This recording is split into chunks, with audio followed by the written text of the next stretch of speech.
Les cérémonies d'ouverture et de clôture d'événements sportifs d'envergure mondiale sont des lieux où des messages subliminaux sont envoyés par les élites mondialistes quant à leurs projets funestes pour le monde. J'insiste souvent à dire que chaque élément dans une pièce de théâtre a un rôle bien précis à jouer, une signification particulière, et c'est le cas pour toute scène dirigée par les élites mondialistes.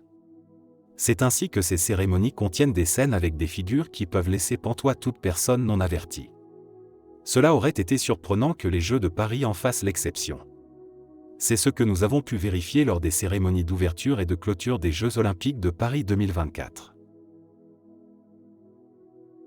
Nous verrons, si vous restez jusqu'à la fin, que jamais événement de cette envergure n'avait eu auparavant autant de messages subliminaux et de présages sombres pour le monde que celui-ci. En attendant, n'oubliez pas d'aimer la vidéo pour plus de visibilité, de vous abonner à ma chaîne et d'activer la cloche de notification pour être au courant des dernières vidéos mises en ligne concernant la fin des temps et le retour, qui semble plus qu'imminent, de Jésus-Christ. Je voudrais tout d'abord faire une mise au point concernant la controverse et les réactions venant de plusieurs bords condamnant ou se montrant solidaires des chrétiens qui ont été offensés par la caricature qui a été faite du dernier repas du Seigneur Jésus. Personnellement, j'ai plutôt été amusé par ces réactions que je qualifie de folkloriques, surtout quand certains prêtres de Rome qui sont montés au créneau sur l'abominable parodie de la Sainte Seine faite par ces personnages LGBT. C'est l'hôpital qui se moque de la charité là. À quel moment se sont-ils insurgés lorsque le deuxième des 10 commandements a été supprimé dans leur catéchèse et a été remplacé par un autre pour mieux servir leurs intérêts? C'est toujours bien écrit dans Exode 20 de ne pas faire d'image taillée et de ne pas se prosterner devant celle-ci. Se prosterner devant les images faites de main d'homme est bien toujours interdit, il me semble. Les 33e Jeux Olympiques ne se sont pas déroulés à Paris, la capitale de la France, par hasard. La France est un pays typiquement franc-maçon et Paris est la ville lumière. Tout un symbole chargé d'ésotérisme.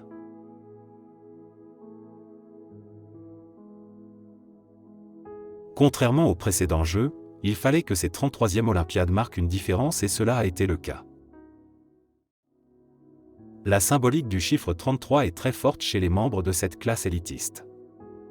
Les cérémonies qui s'étaient toujours déroulées jusqu'ici dans des stades ont été renvoyées dans la ville non loin des monuments typiquement francs-maçons tels que la Tour Eiffel mais aussi le Louvre devant lequel Emmanuel Macron est allé célébrer sa victoire quand il a accédé à la présidence. La Tour Eiffel possède 3 étages ou 3 niveaux qui correspondent au degré de progression du franc-maçon, à savoir l'apprenti, le compagnon et le maître. C'est le monument auquel est associée la ville de Paris ainsi que toute la France. La Tour Eiffel est aussi un autre symbole de la Tour de Babel qui peut représenter une autre manifestation de rébellion de l'homme qui cherche à s'élever contre Dieu et atteindre le ciel. Voici les Jeux du Commonwealth 2022 où la Tour de Babel a été représentée pour la même satisfaction. Que représente la tour pour eux? La Tour de Babel détruite par Dieu qu'ils espèrent reconstruire. La Tour de Babel où toutes les nations du monde entier devraient être une seule nation et parler une seule langue. Sous les regards de la bête et de ses adorateurs acquis à sa cause. La Tour Eiffel est aussi un monument pyramidal avec à son sommet une lumière reflétant celle de Lucifer, le porteur de lumière. Donc la tour du franc-maçon Gustave Eiffel a été un point central dans ces rites que les Illuminati ont fait devant quasiment toute une planète aveuglée.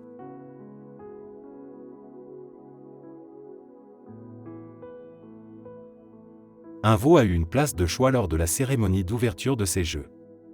Un veau rappelle dans la Bible l'idolâtrie du veau d'or qui est le culte rendu à des divinités païennes. À ceux qui parlent d'art, je leur dis qu'il s'agit de rituels purement lucifériens puisque le veau est souvent utilisé à dessein dans ces rites. Voici ici une vieille tradition illustrée à la une d'un journal en France qui date du 31 décembre 1892. Observez bien le culte qui est rendu, comment ces hommes se prosternent devant la statue où il est bien écrit veau d'or. J'ai mis en ligne une vidéo qui traite de la grande réinitialisation avec à la manœuvre le roi Charles III sur ma chaîne.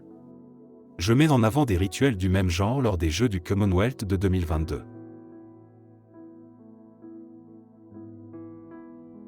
Ce cavalier, le cavalier blanc d'Apocalypse 6, pour être précis, avec des ailes n'est autre que le fils de Lucifer. Lucifer lui-même apparaît bien plus tard lors de la cérémonie de clôture. Pour avoir le message complet envoyé par ces élites, ils se sont servis de chacune des cérémonies pour avoir une partie du message. Dans ce spectacle sous la tour Eiffel, ces ailes ont juste été conçues pour cette scène-ci pour qu'elles s'intègrent parfaitement au personnage, sous cet angle uniquement avec en arrière-plan la tour. On peut voir ici sur cette image toutes les nations réunies derrière lui. Il a reçu ce pouvoir du dragon. Et il lui fut donné autorité sur toute tribu, tout peuple, toute langue et toute nation. Et tous les habitants de la terre l'adoreront, ceux dont le nom n'a pas été écrit dès la fondation du monde dans le livre de vie de l'agneau qui a été immolé. On a l'impression qu'il y a deux cavaliers dans cette double cérémonie alors que ce n'est pas le cas. Il y a deux chevaux différents, un normal et l'autre issu de l'intelligence artificielle, mais c'est le même qui les monte. Ça démontre qu'il aura une puissance hors norme.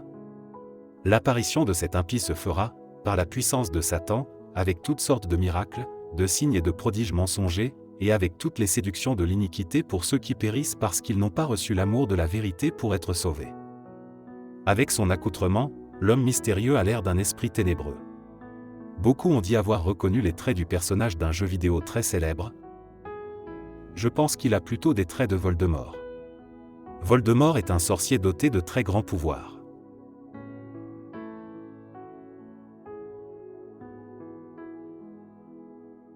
Et c'est d'ailleurs le personnage de Voldemort qui a été utilisé lors de l'une des cérémonies des Jeux Olympiques de Londres en 2012. Je reviens un peu plus tard pour préciser son rôle dans ce projet luciférien de la fin des temps. Vivons comme on est né, nus, vivons comme on est né. Pour les élites de ce monde, tout doit être réformé, tous les fondements sur lesquels le monde est bâti jusqu'ici. Tout doit être sens dessus dessous. Et cela passe bien entendu par les enfants. Il s'agit bien du grand reset ou de la grande réinitialisation. Rien. Le voyageur doré est le personnage central de la cérémonie de clôture. Tout tourne autour de lui. Autant le dévoiler d'entrée de jeu, c'est Satan. Le décor est sombre, semblable aux ténèbres. Satan n'est-il pas le prince des ténèbres? Te voilà tombé du ciel, astre brillant, fils de l'aurore.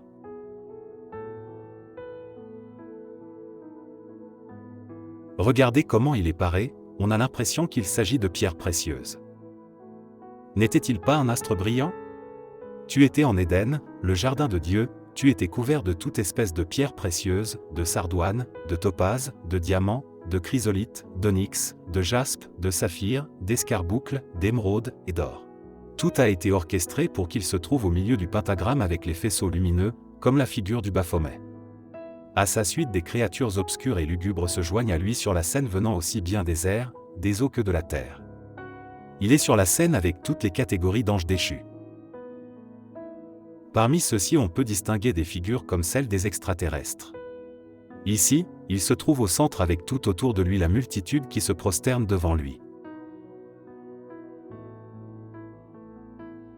Plus loin, il est porté en triomphe. La célébration et la glorification de Satan à peine dissimulées. Vous vous rendez compte? Au cours de cette même cérémonie, le voyageur doré assiste à la montée d'une autre divinité grecque, la déesse Athéna. C'est d'ailleurs la même dont on retrouve l'effigie au verso des médailles remises aux vainqueurs de toutes les disciplines au cours de cette Olympiade. L'artiste Alain Roche a interprété une chanson au piano intitulée l'hymne à Apollo en référence à Apollon, une divinité grecque. Dans ce spectacle, il joue au piano suspendu sur des cordes. Il sort de ce qui peut être qualifié comme les profondeurs des eaux ou du puits de l'abîme en s'élevant dans les airs. Son piano, dans le décor, est d'un rouge couleur de feu. Il est vêtu d'un curieux vêtement aussi sombre et obscur que le décor dans lequel cette cérémonie est plongée. Elles avaient sur elles comme roi l'ange de l'abîme, nommé en hébreu Abaddon, et en grec Apollyon. La couleur principale portée par plusieurs artistes chanteurs était le noir. La dernière artiste à passer sur la scène était noire, vêtue de noir, tout comme le décor. Vous saisissez le message? Je voudrais que l'on s'attarde sur deux chansons qui ont été interprétées lors de cette cérémonie. J'avoue n'avoir pas eu suffisamment de temps pour me plier à cet exercice. Si quelqu'un a étudié les paroles de toute cette musique qui est passée pendant cette double cérémonie, merci de me le partager en commentaire. La chanson Imagine de John Lennon a été interprétée. Imagine qu'il n'y a aucun pays, pas de frontières. Imagine qu'il n'y a aucun paradis, aucun enfer en dessous de nous, au-dessus de nous, seulement le ciel, donc que Dieu n'existe pas. Imagine pas de religion, pas d'enfer ni de paradis. L'artiste chante dans un décor sombre avec du feu sur de l'eau. En occultisme, l'eau représente aussi bien la vie que la mort. Et lorsqu'il y a du feu, il l'associe à la renaissance après la mort. La chanson suivante est interprétée par le groupe Phoenix. Voici le titre de la chanson et les 4 premières lignes sont « Ils disent qu'une fin peut être un début, j'ai l'impression d'avoir été enterré, mais je suis toujours en vie, c'est comme une mauvaise journée qui ne finit jamais, je sens le chaos autour de moi. » Vous vous rendez compte? Je décrypte pour ceux qui ont du mal à interpréter. Le phénix pour les maîtres du monde a la symbolique de renaissance. C'est l'animal qui renaît de ses cendres après être mort. L'image du phénix a été utilisée aux Jeux de Londres en 2012.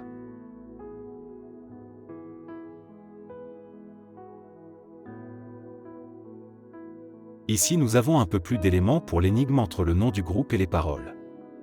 Ils sont maîtres de la précision et ne laissent aucun détail au hasard. Leur principe fondamental est l'ordo arb chaos. L'ordre à partir du chaos. Nous ne pouvons ne pas évoquer cette rencontre des 3 personnages bigrement importants dans la franc-maçonnerie. Les 3 personnages qui se retrouvent sur cette scène. Et on retrouve l'homme mystérieux dont on a dit qu'il ressemblait à Voldemort. Il s'agit du faux prophète du chapitre 13 du livre d'Apocalypse qui est le chef de la religion mondiale. Le chapitre 13 parle d'ailleurs des 2 personnages qui tiennent le mât du drapeau sur cette image. Le faux prophète le tend à l'antéchrist qui le déroule devant Lucifer qui est accroupi. À première vue, on serait tenté de penser qu'un hommage est rendu à la Grèce, la mère patrie des Jeux olympiques. Il s'agit, en fait, de pur satanisme en mondovision déguisé derrière l'olympisme. Les 2 bêtes d'Apocalypse ont rendu hommage à Satan d'où ils tirent leur pouvoir. Là, il lui cède la place en lui remettant le drapeau.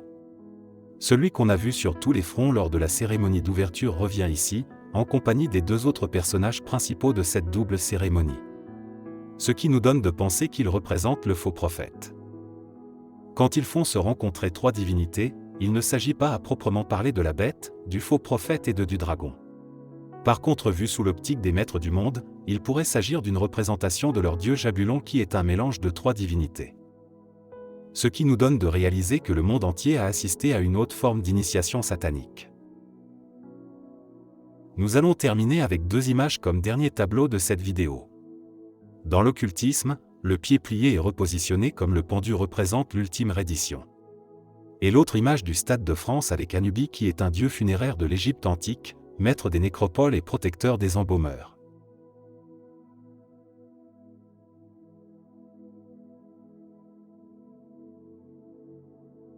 Satan connaît le sort qui lui est réservé et son objectif est d'égarer le maximum de monde possible en les conduisant à la perdition.